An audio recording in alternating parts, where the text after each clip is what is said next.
নানা প্রান্তে আজকের দিনটি শিক্ষক সমাজের মর্যাদা ও পেশাগত অধিকার সমুন্নত রাখার প্রত্যয়ে বিশেষ গুরুত্ব সহকারে বিশ্ব শিক্ষক দিবস পালন করা হচ্ছে।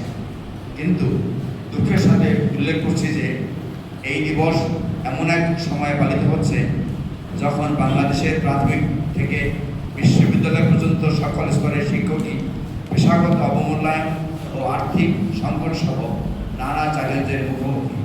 আজকের এই সংবাদ সম্মেলনের মাধ্যমে আমরা সংক্ষেপে বাংলাদেশের শিক্ষক সমাজের সেই বাস্তবতার কিছু চিত্র আপনাদের মাধ্যমে জাতির সামনে তুলে ধরছি এবং এই পরিস্থিতি থেকে উত্তরণের জন্য সরকারের কাছে কিছু দাবি জানাচ্ছি। উপস্থিত সাংবাদিক বন্ধুরা, শিক্ষার ভিত্তি তৈরির মূল দায়িত্ব পালন করেন প্রাথমিক এবং মাধ্যমিক স্তরের শিক্ষকবৃন্দ, অথচ এই দুই স্তরের শিক্ষকদের বেতন ভাতাদি জাতীয় বেতন স্কেলে নিম্ন স্তরে আটকে আছে।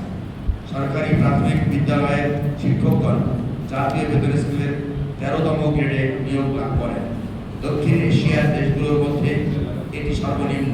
এমনকি বাংলাদেশের সমযোগ্যতার অন্যান্য চাকরিরতদের ক্ষেত্রেও বেতন স্কেল প্রাথমিক শিক্ষকদের তুলনায় বেশি।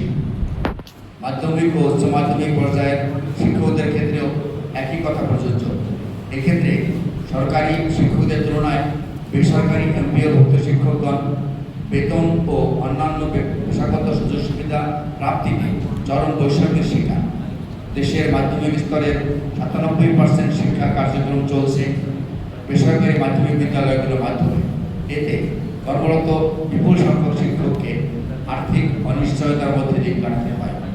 তারা নামমাত্র বাড়ি ভাড়া, চিকিৎসা ভাতা ও উৎসব ভাতা পেয়ে থাকেন। বেসরকারি শিক্ষা প্রতিষ্ঠানে কর্মরত শিক্ষকদের জন্য সর্বজনীন পেনশন স্কিম চালু হয়নি।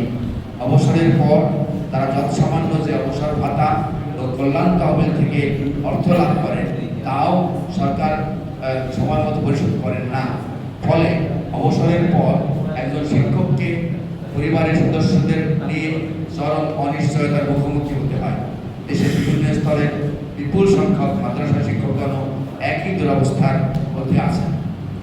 জাতীয় বিশ্ববিদ্যালয়ের অধীনে যে সকল বেসরকারি কলেজে অনার্স এবং মাস্টার্স চালু আছে সেখানে কর্মরত শিক্ষকদের এখন পর্যন্ত এমপিওভুক্ত করা হয়নি। আমরা মনে করি শিক্ষকদের প্রতি সরকারের একটা চরম বৈষম্যমূলক নীতি। অনার্স এবং মাস্টার্সের পাঠদানের দায়িত্ব শিক্ষকদের উপর ন্যস্ত করা হলেও সরকার তাদের কোনো আর্থিক দায়িত্ব নিচ্ছেন না। এটি কোনোভাবেই গ্রহণযোগ্য হতে পারে না। প্রাথমিক, মাধ্যমিক ও কলেজ শিক্ষকগণ অন্যান্য সমযোগ্যতার সরকারি কর্মকর্তাদের তুলনায় কেবল আর্থিক সুবিধা নির্বাচন করেছিল আওয়ামী লীগের লোকজনই কিন্তু তাদের দাঁত ভেঙে দিয়েছিল। কাজেই যারা এই ধরনের কথাবার্তা বলবে, যারা গণবিরোধী কথাবার্তা বলবে, যারা নির্বাচনকে ভয় পায়, যারা ভারত এবং আওয়ামী লীগ থেকে সুবিধা নিয়ে নতুন ষড়যন্ত্রে মেতে উঠেছে তাদেরকেও আমাদের রাজনীতিভাবে মোকাবেলা করতে হবে। সকলেই যদি সতর্ক না থাকে তাহলে আকাশে যে কালো মেঘ দেখা যাচ্ছে সেখান থেকে পরিত্রাণের উপায় নেই। ভারত এবং আওয়ামী লীগ যৌথ প্রযোজনায় বাংলাদেশে আবার নতুন করে ষড়যন্ত্র করে জাতীয় নির্বাচনকে তারা কালক্ষেপণ করার চেষ্টা করছে। আমরা আসুন আজকে এখান থেকে শপথ নেব বাংলাদেশের সার্বভৌমত্ব, স্বাধীনতা, গণতন্ত্র রক্ষা করার জন্য সকল শ্রেণীর পেশার মানুষকে ঐক্যবদ্ধ হওয়ার আহ্বান জানিয়ে আমি আমার কথা শেষ করছি। দেখা হবে রাজপথে, কথা হবে স্লোগানে, হয় লাশ না ইতিহাস। আল্লাহ হাফেজ। এ পর্যায়ে বক্তব্য নিয়ে আসবেন